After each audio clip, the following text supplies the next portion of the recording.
here we are again. Podcast 11, October 7th, 2014. And you know something? Vegas is no longer going to have 100-degree days for at least maybe 6-7 months now. Careful, we might. Although I turned on the news this morning, they said a tropical storm was coming through. So I apologize for making fun of you for your tropical storm comment from 2013. Did I say a tropical storm? You did. Yeah. That's the one that threw couches around the Rio. Yeah. Yeah, well, that's not a tropical. That's just a mad woman. Mr. Griffin is back with us. Oh, yeah. He was absent last time. We kicked him out of the office. But I went to San Francisco. I did. Been a while since I've been there. All right. Well, just to let everyone know, we are going to be changing the format of these podcasts moving forward in the future. They're going to be shorter and more focused on a specific topic or two, rather than the long, lengthy format that we have now. And we think that's in the best interest of us and our viewers. Well, but tonight we're gonna cover a lot of things, but we're gonna try to cut this down to at least about 45 minutes. We're gonna be like that Jimmy John to talk fast.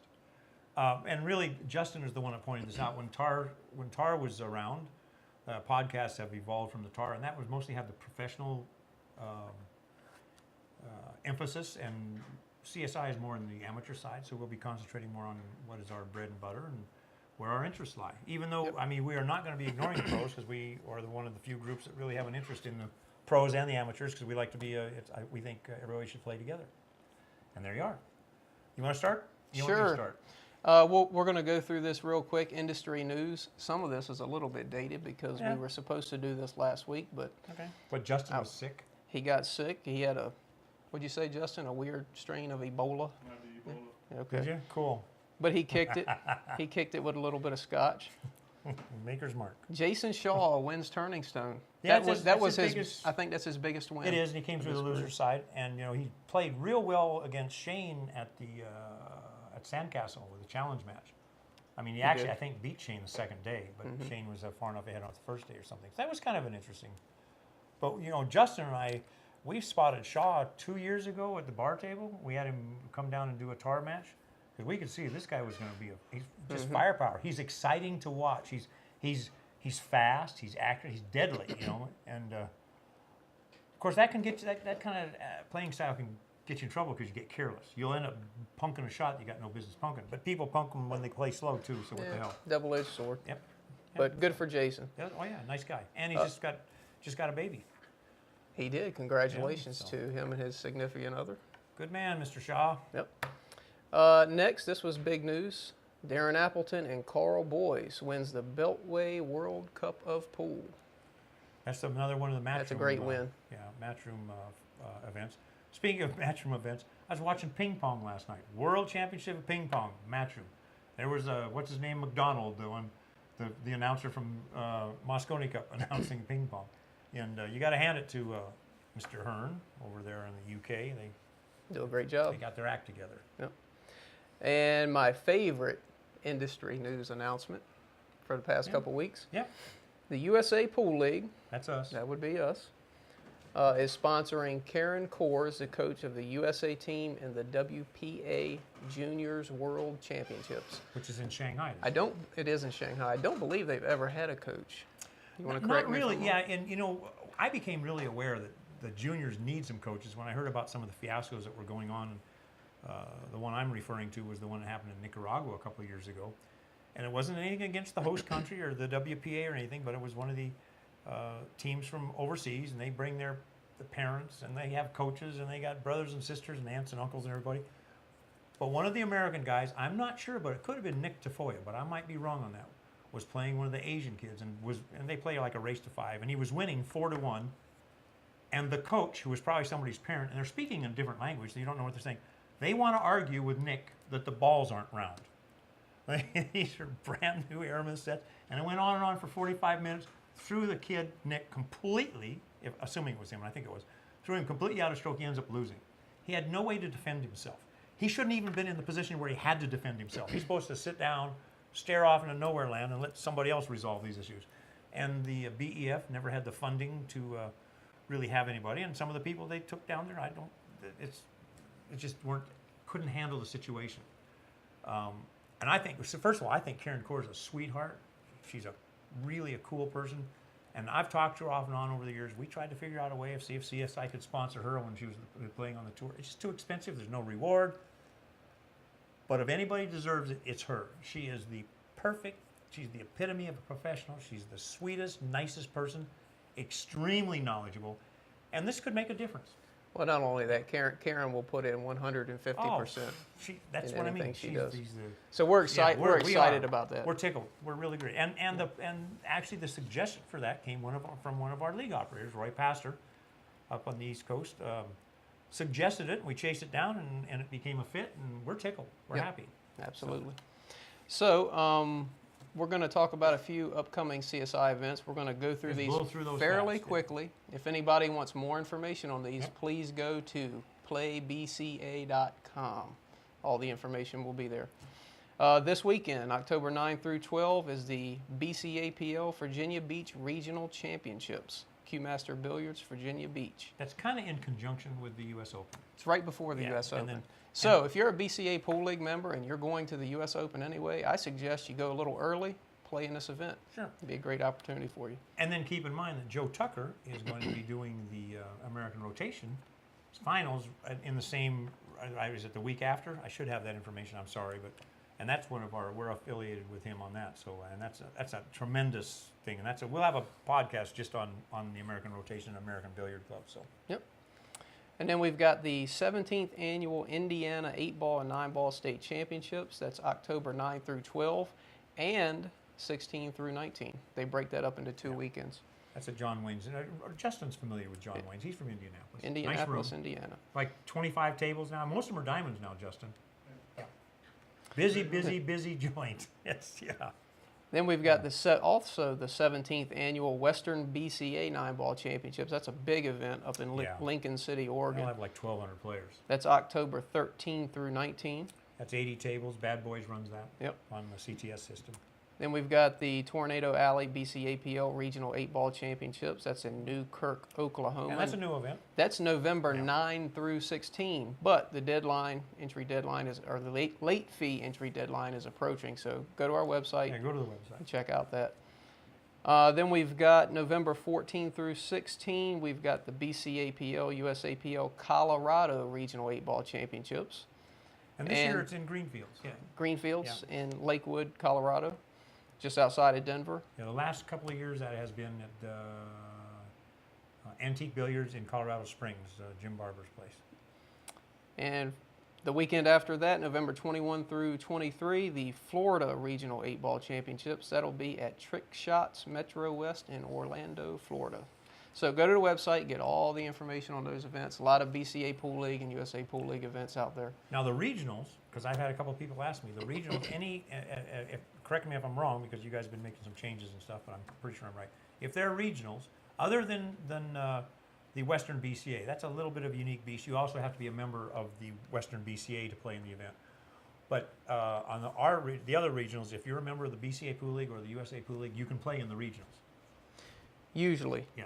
The best thing to do is to check the website, though, because sometimes there's state organizations have little subtle nuances on the events. But do check, because in a lot of cases you can play in the singles. It's hard to play in the teams because you have to take a whole team and that kind of stuff. But the singles you can play as a player member. So. Also on the state and regional scene, we are working on a BCA Pool League Wisconsin State Championship. We've gotten a lot of emails and a lot of calls from folks in Wisconsin asking, what are we doing? We are working on a state championship. We've got a good location that we're negotiating with. We hope to announce that soon, but we will have a Wisconsin State Championship. Oh, yes, we will. We're also working on a new Arizona tournament. We're working on having an Arizona regional.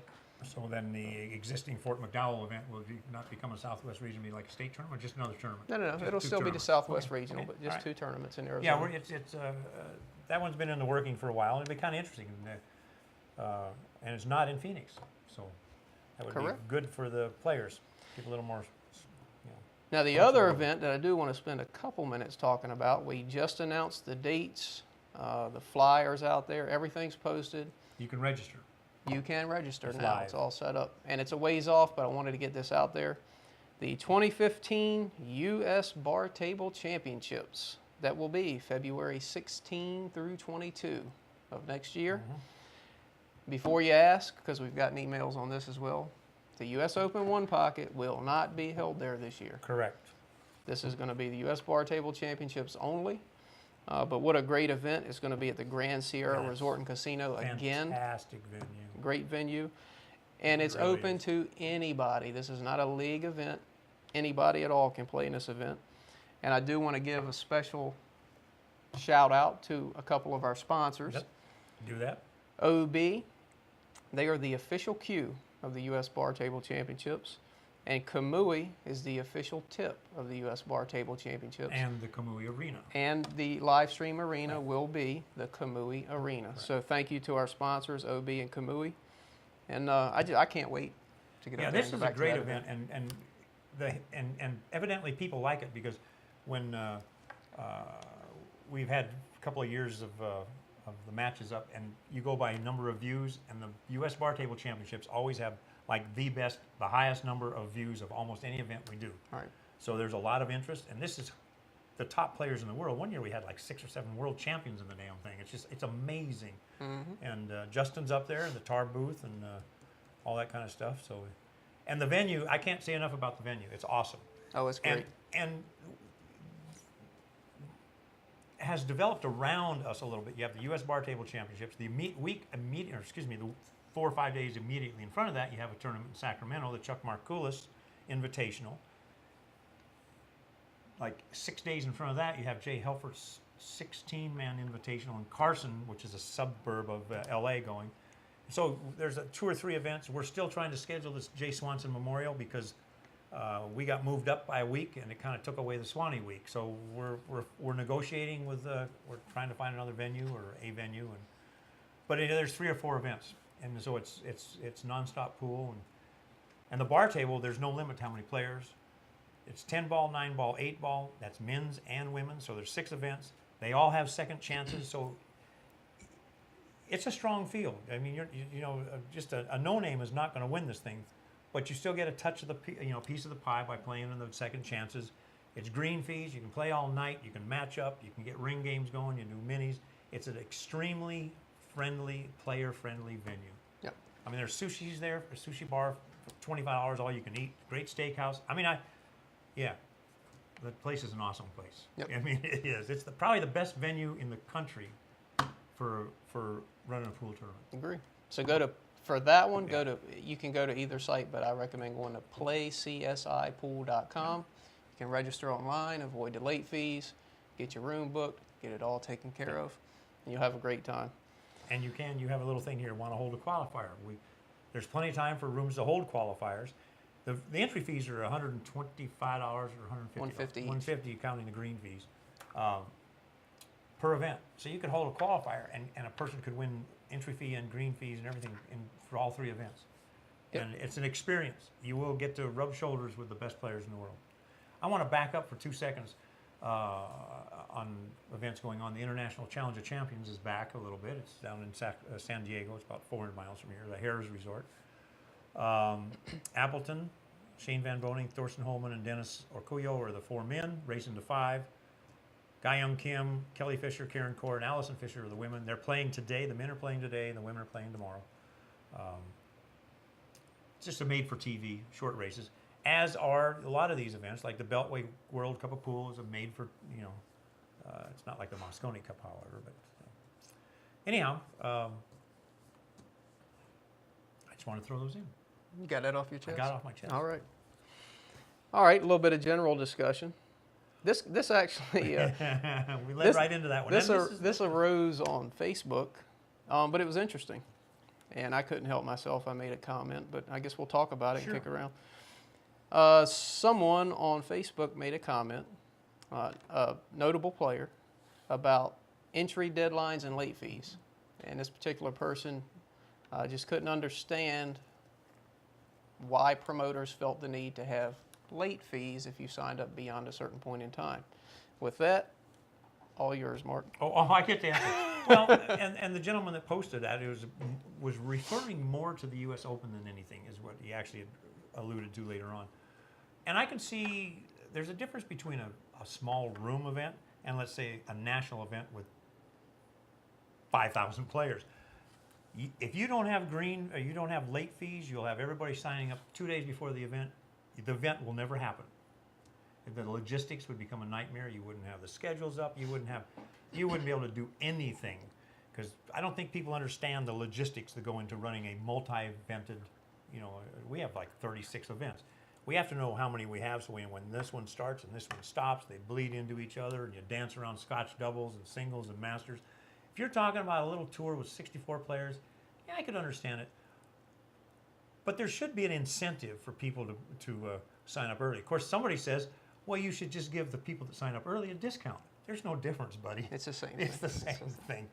And if you're trying to get name players, like professional players, and I had this go around several times. That's one of the main reasons why CSI went to the Invitational this last year and got away from the 96-man fields. The professional player says, well, but we bring people. No, you don't bring anybody if nobody knows you're going to be there. I mean, come on. We need to know 6 months in advance. Did you read all the comments on this particular? I did for the first. There was one. But it kept growing and growing, and I haven't. There was one in particular I liked on that point that you just mentioned. The guy says, "I've never bought a ticket to a concert and not known who was playing." Be there. Yeah. No, it's. Late fees are a necessary evil. You have to incentivize the players. I can understand it in some situations. Smaller venues where you're doing it in a pool room, you don't have to fight with moving in tables. And how would we know how many tables to bring in, for instance, to the Rio, if we didn't know how many players we we're going to have? We can just blow another $40,000 and bring another truck or two out, and that'll make everybody happy. It's just money. It's just money, yeah. And then the comment, and people, we've been doing this a long time, and I'm not trying to, ignorance is bliss, I guess, but there's way more to this than meets the eye, and nobody's trying to take advantage of anybody, and everybody says, oh, those late fees have to go into the prize fund. No, they don't. Because if we have to make criteria changes because of changing criteria, because all of a sudden we got an influx of people or this and that, those things cost money. So, and then it just gets too messy and too confusing. The poor girls are trying to figure out 36 different divisions, and you got some paying this price and some paying this price. Never happened. Mistakes would be made. So I don't think that the player promoter that brought this up was really aiming at us, and that's fine, because we think we do everything above board anyhow. But it's an interesting debate. It's been around before. You have to look at it from all sides of the envelope. So I just wish we had more players and more spectators and more professionalism and more of this and that's, and maybe someday we will. This doesn't happen on many topics, but on this one, I agree with everything you said, start to finish. I guess we can go home now. In fact, we can just shut the office down. All right, next. Wow, I don't even know if I want to talk about this, but here goes. Well, you can touch on it. Added money. This I don't know where I got this from, but it was on a thread, I think. Well, we had an internal debate on it too. Added money in amateur pool. Is it How about good just or is in it bad? pool? Do you think they add money to poker tournaments? Well, I make a distinguishment between amateur pool and pro pool on this particular topic, because I do think it matters. The dynamics are so much different. But in amateur pool, I don't know.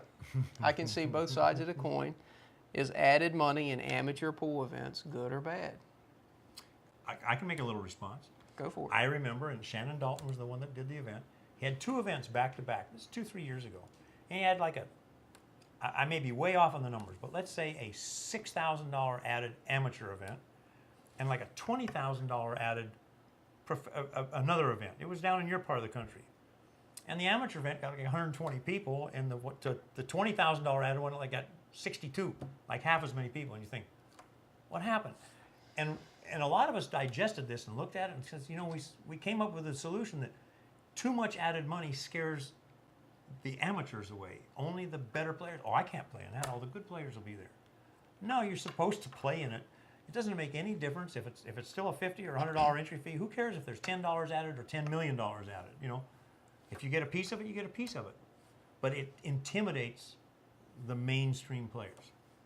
I honestly feel the bigger added money intimidates people. I don't disagree. I think there's another dynamic that most players, the masses, like me, are not going to go to a tournament like the U.S. Bar Table, for example, and figure on winning that tournament. It's not going to happen for somebody like me. Yeah. So when you advertise this added and that added, that doesn't play to me at all. I'm going for the experience, and I'm going to look at what my entry fee is and what my costs are going to be to get there. The added money means nothing. And I'm representative, I think, of about 95 to 99% of the pool population. You're better than the average player, so it even resonates louder. I agree. So I don't think it really matters to most people. The people that it matters to are the guys that think they're going to win, and that's a very small percentage. So is it good or bad? I really think that if that becomes the focus, it becomes a bad thing. I'm going to agree with you because then you're going for the wrong reason. Again, bowling tournaments, almost no money. Softball tournaments, I think the national softball championships, you win baseballs and bats and balls and gloves. You don't get any money. You get a trophy. You get a plaque. And they spend thousands and thousands. That's team events. Yep. You're moving 10, 12 people around. And again, where's the money come from? And nobody's trying to take something out of the players' pockets, but there has to be. If it was such a lucrative business, there'd be 10 tournaments every weekend. There'd be 200 promoters. Obviously, that's not the case. I think it could become the case, but added money it's a double-edged sword. It really is. And even, for instance, now we just talked about the U.S. Bar Table Championship. It's probably one of the largest added money events in the country. We didn't really discuss it. Yeah, it's kind of shaky logic there, man. What? Go ahead, be the devil's advocate. There's $3,000 to $5,000 added tournaments. It's 25,000 or 22,500 added. Yeah, but 3 of the tournaments are $5,000 added. Yep. And you've got 3 women's tournaments. Yep. With a couple thousand added. Absolutely correct. Yeah. But the beauty of it is But you offset the expenses. You have to look at the whole picture. I understand, but somebody says that just sets yourself up for failure because somebody goes, oh, 22,500? Really? And then they get there and they find out, wait, I can only play in the 9-ball tournament, and it's got $5,000 added? I felt like I got screwed. Well, they got to read the poster and the flyer or the information. That goes back to if all you talk about is added money. Well, that's true too. Yeah. You know what I mean? Yeah, that was the bigger point. And Mark, that was a good segue. Mark said we barely discussed it. That was intentional. There is added money, and there's a significant amount of added money, but personally, I don't think that should be the focus of any tournament we do. I think added money is good from the standpoint of the folks that cash. It helps offset the expenses of being there and participating. Yeah. It should not be the reason that you come. Yeah, I will agree and almost agree to disagree. Notice in all the regionals and the real amateur things, no discussion. The U.S. Bar Table Champion is it's like a semi-pro event. It really has catered to the stronger players. So it's a breed between it's a cross between amateur and just an out-and-out professional event. So it's a gray area as far as what type of event would you call it. It's a prestigious event, and it's a Nix-Nox thing, but we both agree that added money should not be the focal point of any tournament, and it's gotten pushed that way, and I really think it gets pushed that way from the players, the vocal players, the better players. I think we're all guilty. Yeah. I think the Well, players are guilty, the promoters are guilty, we're all guilty. Yeah. But that's okay. Yeah. See the fault, go in a different direction, right? Do what now? I said you can see the fault and then go in a different direction. Okay, whatever direction. Even though we're guilty. We're going to go around in circles. Handicapping, good or bad? Well, I'm handicapped this week. I think it's a good thing.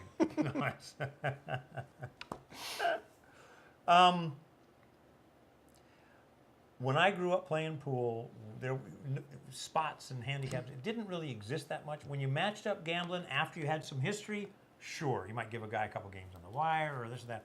But it wasn't this, I'm a 6 and you're a 9 and you got to give me none of that. And no, I think handicapping has stifled the growth of a lot of players, and it's given so much opportunity for maneuvering and sandbagging or however you want to call it. And but I think it's, to a degree, it's a necessary evil. We're guilty on our national level. I mean, we have open and intermediate and advanced and master or however, whatever, and I think you have to have them. It's a real dicey area, and there will never ever be a perfect handicapping system. It's just not going to happen. It's not like golf, or because there's no number in pool. If you could create a basis of a number, and I know 2 or 3 people that are working on that, where you come up with a number, and then you say, well, I'm a 92, or I'm a 104, or if you're AccuStats, I can shoot a 987, or whatever the number may be. You have a basis, and that's what it's kind of like tennis. You react to what the other player does. That's the same thing in pool. It's not an individual game. Now, if you're playing equal offensive, or bowling and all those games, they have. I'm a 220 average. You're a 220 average. You're a 190 average. Just real simple to handicap. I agree that handicapping has probably held some players back.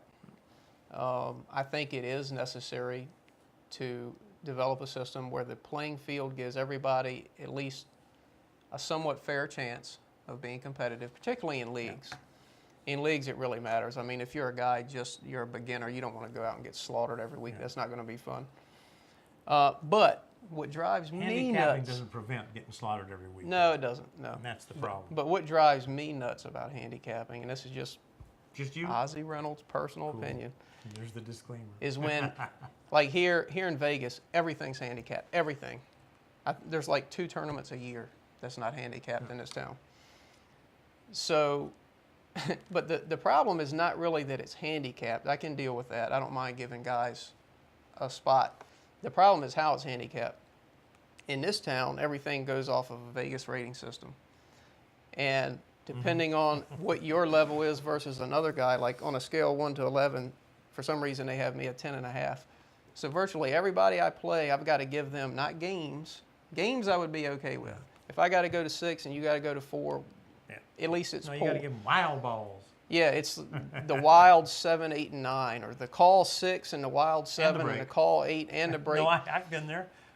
Then to me, it's not that I have no chance of winning, because I still have a chance to win, but it's not pool anymore. It's not pool. Because I've played in those tournaments, and guys don't even try to play pool anymore. They just swing away and hope something goes in the pocket. I don't like those handicap systems. I would agree with you. Yeah. So now that we solved that, we can move on. Sure. Okay. We got a lot of ground covered. This is my favorite part always. Oh, okay. Yeah. Griffinisms. This is terrible. One of them is from you, but it was a really good one. Yeah. And then 2 were from someone else on our staff. I'm not going to say any names. Okay. All right, Mark runs out. He's already discussed this with me earlier, and he says to David, another guy in the office, quote, David, I've already discussed this with Ozzy, so I'm going to say it to you so I don't have to repeat it. All right. It was important. I'm going to say it to you so I don't have to repeat it. All right, here's another one. This is not Mark Griffin. Thank you. But it deserved the Griffinisms title. I'm not going to say who said this. I'll buy anything you give me.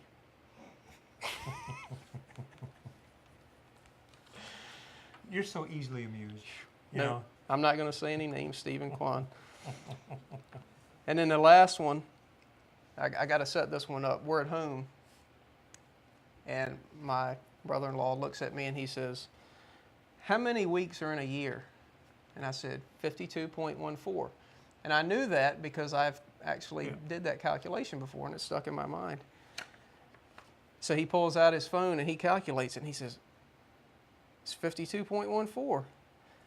And I, sort of poked my chest out a little bit. He says, you're not smart if you already knew it.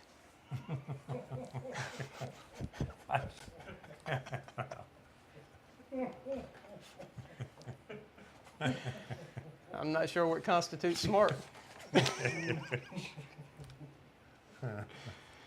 Too much fun. All right, AZ Billiards. We actually got some good questions. Yeah, let's. You want to hit the questions first, or some topics that came off of you? Go ahead. Let's get your topics. Okay. Well, one of the topics, and this is not a new one, racking issues. I see where the U.S. Open is going to be, which comes up in another 10 days or so.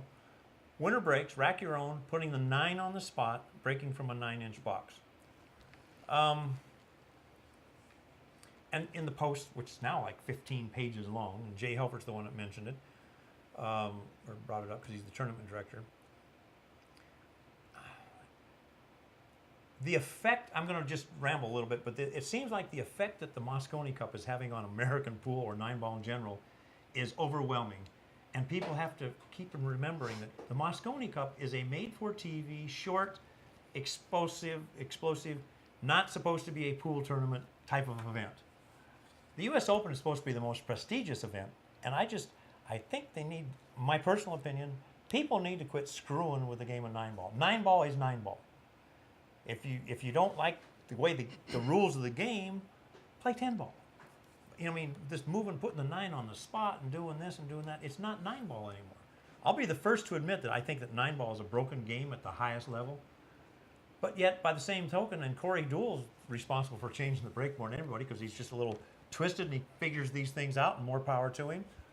But if he can do it, then why can't John Schmidt or Efren Reyes or Dennis Rico, why can't anybody else of that caliber do it? I can't do it because I can't hit the same exact speed and the same little nuances that make those things happen. And I just think that people are overreacting. And a lot of people say, oh, it should never be rack your own. You cannot have a tournament. You have to have rack your own. If you try to rack for the other player, he's going to be looking like this, and you'll have a racking contest, and nothing puts the audience to sleep faster than racking contests. And Justin will remember this situation when Shane and Earl were playing in the tar match, race to 100. Earl got on a terror, and I'm telling you what, he'd grab those balls, throw them in that, rack them, and in 15 seconds he had racked the balls, and he was breaking. He didn't give a rat's ass, and he was also ahead of Shane when he had the little meltdown. But he addresses it mentally proper. Just hit the balls and keep on playing. This other stuff is just, it's ruining the game to me. And so are the rack mechanics. But you know, everybody can do the same thing. If you're racking your own, you know, you can't screw with the other guy if you're racking your own. I'm sorry. All you can do is give yourself a slug. That's your own fault.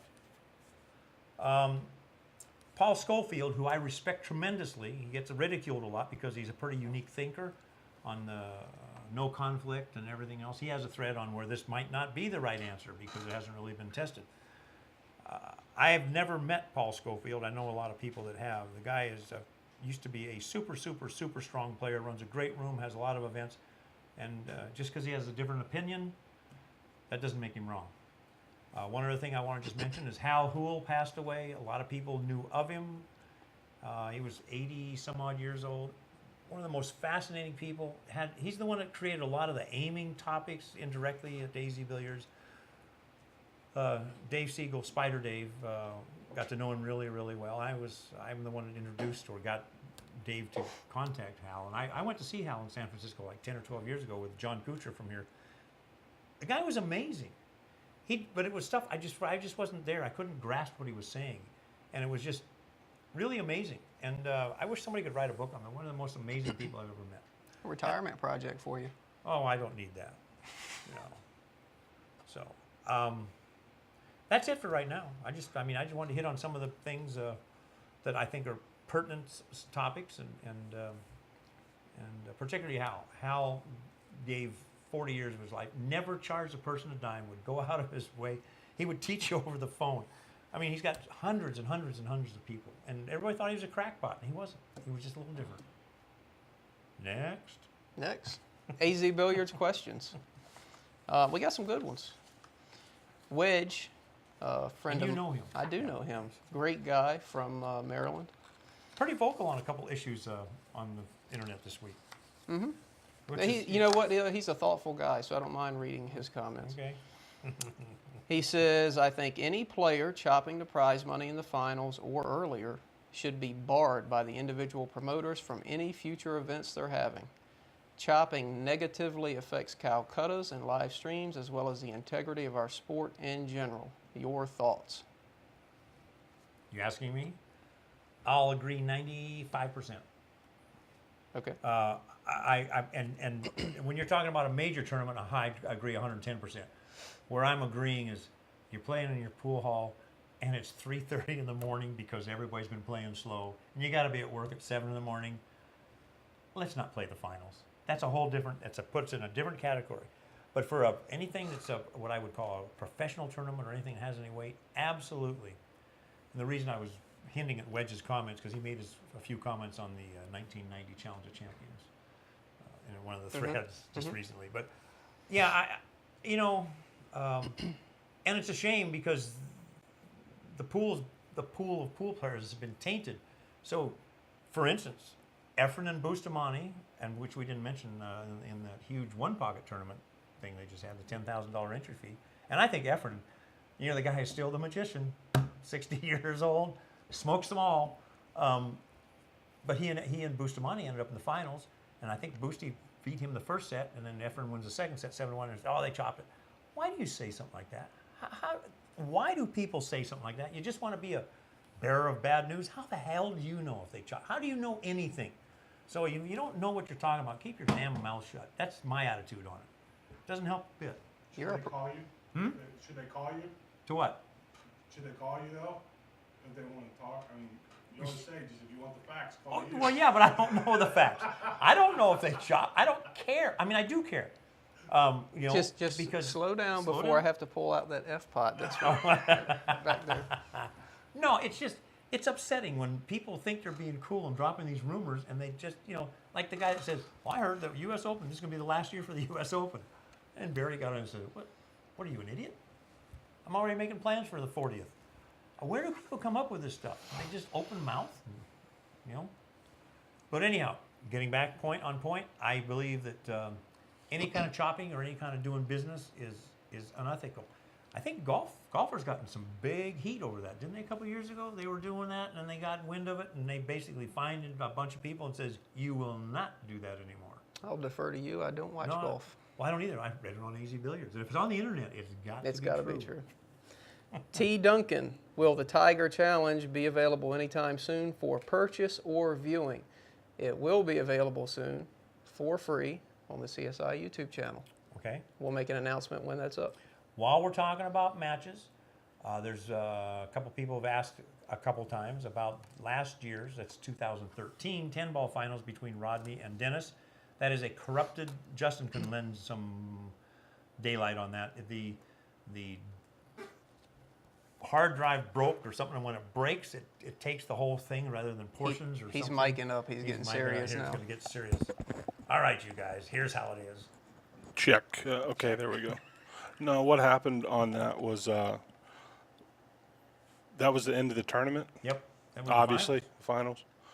And sometimes, this has happened before in the past, basically we run out of hard drive space. And when that happens with the TriCaster, it corrupts the file. So it doesn't just like stop and you have everything up to that point and then you have nothing. It basically wipes out the whole file. And the whole hard drive or just that match? Just the file. Okay. Which that match is one particular file. And there you have it. Well, and that's honestly stuff like that. That was one of the reasons every year I push for less matches in the day and stuff like that. It's because when you've been going for 10 days, 12, 14 hours a day, you get burned up. That's the kind of stuff that gets missed, and then that's the kind of crap that happens. Yeah. But it is what it is. It sucks. That's not the first one that's been lost. Yeah. And it probably won't be the last. But it probably won't be the last. No, but I mean, we got I mean, how many hundreds have we got without screwing up? You do enough of them, something's going to go wrong. Oh, sure. I mean, we lost a podcast once. Yeah. Which is probably a good thing. Well, things break, man. I mean, they're machines. So. Yep. But anyhow, okay. Pool Hall Junkie. You should go to that one later. Later. Yeah. All right, we'll skip it and come back later. Yeah. All right, Odysseus. I guess that's how you say it. This was the announcement that Justin was sick last week. He said, suck it up. Get well soon, Justin. I had Ebola, dog. I was down for about almost 3 days. Really? It was nasty. Yeah. Yeah. But, I mean, obviously it wasn't Ebola, but it was some kind of stomach flu. And then I guess Cleary got it when he got back to New York. Cleary. Yeah. Did you take his suit back with him? I think we caught it because we were both at the MGM after the UFC, and I'm thinking we may have run into a Liberian or something over there. I don't know. A librarian? Liberian. Liberian. Marion? SJM.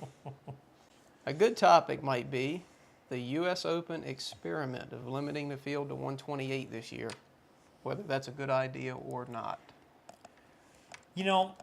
And we're facing a little bit of that issue when we talk about the Swanee and trying to fit things in with days. And our issue with the Swanee is finding a room big enough, trimming it from 192 down to maybe 128. My big beef with the U.S. Open, I don't want Barry Berman to take this personal, but my big beef is before the tournament. He'll start off, it's going to be this, and then it's going to be $1,000 entry fee, then it's going to be a $700 entry fee, then it's going to be a this entry. You can't, hang the hook, hang your hat on it, and stay there. This moving target does more damage than moving it to 128 players. You're laughing, Justin. That's great. But I admire. I'm not mad or angry or anything with Barry. The guy, he amazes me. He keeps putting on this damn tournament, and more power to him. He's amazing, man. I mean, it is amazing. Really is. It's amazing. You've been there and seen him, Ozzy. You've been to the Opens before, right? You've seen Barry. I mean, I don't think 128 is going to hurt a thing. It may. I'm not even sure if it's going to fill up. I predicted that it wouldn't. I was going to predict like. What did it finally come down to? 700 or 1,000 for the entry? 750. I think it's 750. 750 with a $50 late fee, which was part of the reason for there shouldn't be a late fee. And I disagree because have they released how many they've got? Yeah, they have legitimately paid or. See, well, that's another thing you can talk about. I know how we do it. If we have a list on the internet or anywhere internally that's or for public use consumption, and it has Justin's name and Joe Blow's name, that means they're paid and they're in. It doesn't mean hold me a spot. No, and I disagree vehemently with these people. Put all these names up. That was another promoter that would do that all the time. I mean, they have people on the poster that had no intention of playing. They'd be out of the country. That's just so bogus, and people wonder why we have a credibility problem. Please, Yeah. So Jay Hubbard's predicting it'll fill. He's the tournament director again this year. Interestingly, I hope it does. So him and Barry made up, huh? They must have. Wow, because Jay was pretty outspoken. He was hot. He was A outspoken. lot of people would not come back or did not come back. And you can't, you can, the buck stops here. It ultimately is all Barry's responsibility. You take the glory, you take the bad stuff.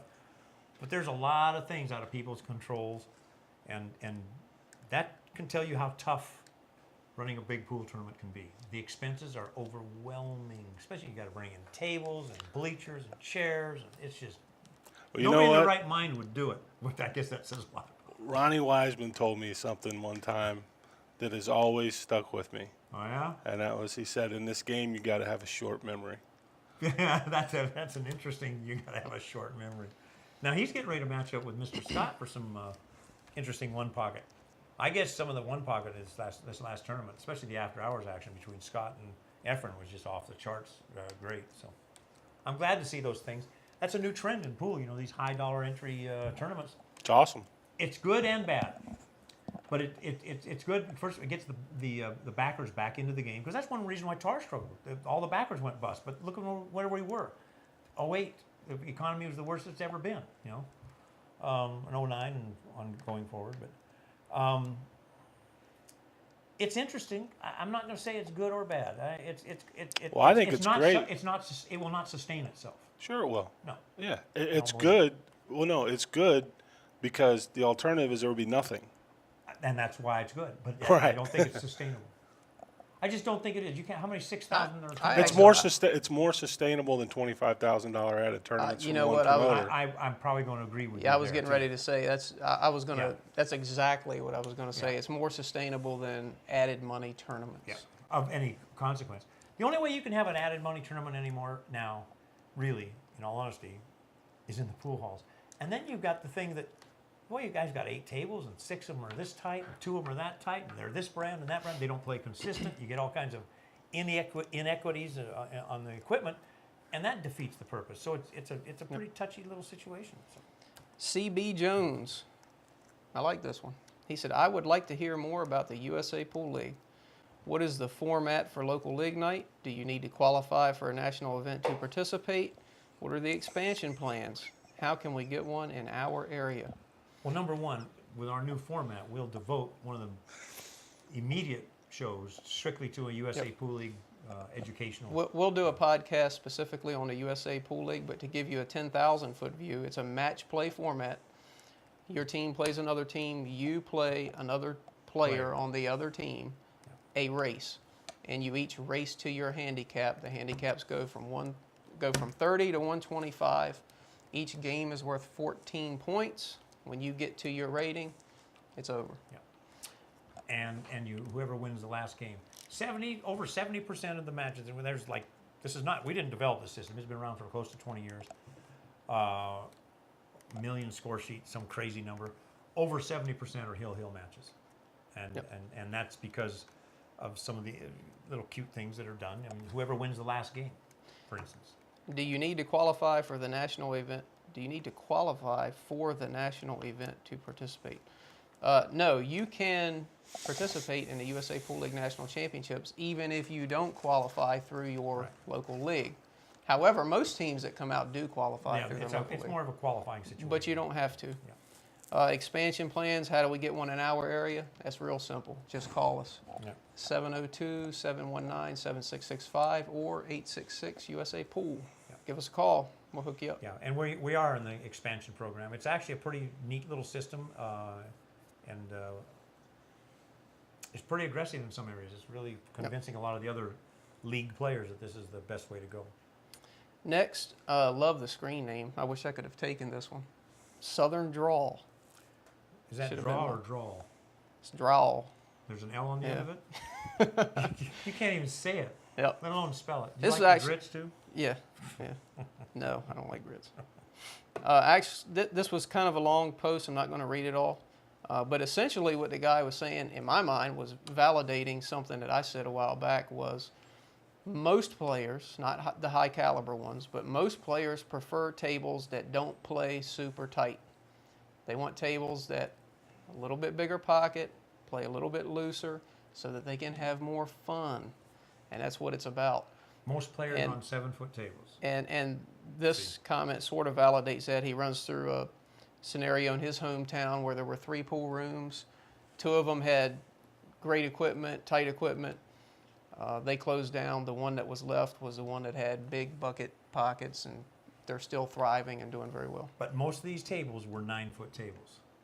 Just by, Olhausen doesn't make a 7-foot table, and 7 AMFs, they're all usually the Grand Prix models. You just don't want to admit I'm right. No, I'm not disagreeing with you, but you're misleading. I think it's a bad thing for tables to get too tight for the amateurs. I really do. But on a 7-foot table, too tight's not as tight as it is on a 9-foot table. There's a balance. Yeah, sure. And I think like the Diamond Pro Cut is pushing the limit. I would never be part of a table that's tighter than that on a 7 for public consumption. Yep. Yeah, I agree with you there. Wedge again had another comment, and this is not CSI related, but it's Ozzy related. Okay, do that, and then we'll go back to Pool Hall Junkies. He wants to know, are there any plans to add more events to the Action Pool Tour schedule in 2015? And that was your event, is that right? That's my tour. Action, is that my right? Yeah, my tour. Did Action you Pool. lose your hair? Long time ago. Okay. He said, and the reason there's actually a reason for this.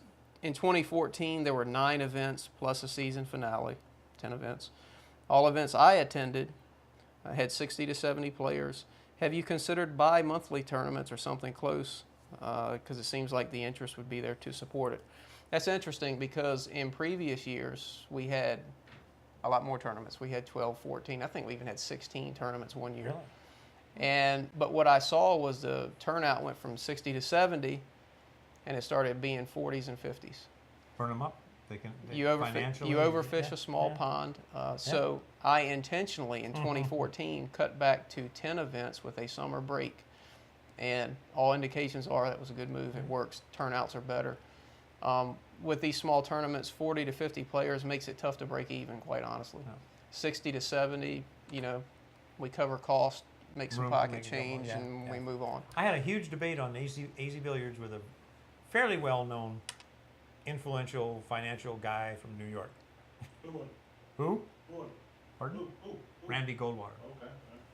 And I made a post one time, and I've gotten along with him since we've met and everything, but I said something about too many tournaments is a bad thing, And I mean, I got a lot of people picked on me. I stuck to my guns because I firmly believe that too many tournaments chew us. It just eats the players up. You can't have 9 entry fees every weekend and $40 here and $50 there and $90 there, because so few of the players do cash, and you will bust out the players. And it was this was 5, 6, 7, 8 years ago. So. Yep. So and Randy was getting into the. He was the backer on Charlie Williams' 14-1 straight pool thing for a couple of years and stuff. So Wedge, I think. I think I remember when. Yeah. Wasn't he talking about doing some kind of tour, or is that what brought that about? I'm not sure. I know he got really volatile for a while. I mean, he wouldn't let Grady Matthews play in the straight pool tournament. That raised everybody's ire right off the bat. And then it just, it was He took his ball and went home. Yeah, he did. And he almost opened a room with he's real good friends with Torsten. And that's where I met him. It was through Torsten. And they were going to open a room in Minneapolis, but evidently the deal fell apart. But it probably would have been a really nice room, because I think they do things first class. And Cleary wants to know Why dress shoes? why dress shoes.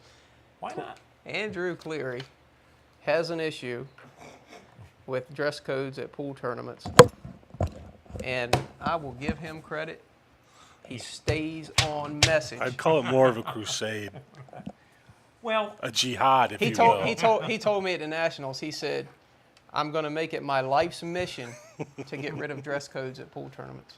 Well, we probably have one of the more stringent dress codes, and we tried to relax at one time on just something as simple as taking away the collar requirement. We had people showing up in pajamas. Just got a little crazy. Yeah, And, you can't give, and because you say, well, all you got to do is have somebody. All you got to do is ask a referee. There's 45 referees. They can't interpret the rules right. This guy will say this, and this guy will say that. Now the referee's the bad guy. Yeah, It just doesn't work. what folks. I was We've gonna been there, say is- done that. It just. Andrew Cleary he's a good guy, and if He's we a had nut. if we had no dress code, Andrew would show up dressed appropriately. He would look fine. Oh, he always. The looks- problem yeah. is the masses will not. They'll show up in pajamas. They'll have pants at their knees. They'll have I think the thing that started this was bedroom his- slippers. I His mean, it's, Scotch doubles partner had a shirt with no. It looked great, but it didn't quite qualify. I wish there was a method of a little more leniency. No. Let's double back to your pool hall junkie question. can I leave so I can pretend I don't hear your answer to Well, this? I'll be gentle. I'm not going to go into a lot of detail. That'll be one of the topics. With We're the over the Stephen line.